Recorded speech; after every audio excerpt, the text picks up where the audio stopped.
আসসালামু আলাইকুম বন্ধুরা। একটি সংবাদ চোখে পড়ল যে বাংলাদেশে ইলিশ মাছ রপ্তানি ভারতে বন্ধ করে দিচ্ছে। সবচেয়ে বেশি ইলিশ মাছ উৎপাদন হয় বাংলাদেশে, প্রায় 80% উপরে ইলিশ মাছ বাংলাদেশে উৎপাদন হয়। তাও বাংলাদেশের মানুষ ইলিশ মাছ খাইতে পারে না। ইলিশ মাছের দাম চওড়া দাম, কারণ ইলিশ মাছ অন্যান্য দেশে সাপ্লাই করা হয়।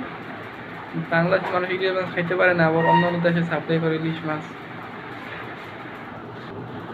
ভারতে ইলিশ মাছ রপ্তানি বন্ধ করে দিয়েছে বাংলাদেশের থেকে বহুত পরিমাণ ইলিশ মাছ ভারতে যায়। তার কারণে বাংলাদেশে ইলিশ মাছের ঘাটতি থেকে যায়। তার জন্য বাংলাদেশে ইলিশ মাছের অনেক দাম।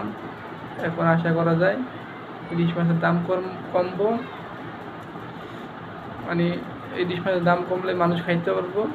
মানে গরিব মানুষ বর্তমানে যারা আছে তারা তো ইলিশ মাছ খাইতে পারে না, কারণ ইলিশ মাছের বহুত দাম। তো বন্ধুরা, আমার ভিডিওটি ভালো লাগে লাইক করবেন। আল্লাহ হাফেজ, এবং ভিডিওটি শেয়ার করে দিবেন।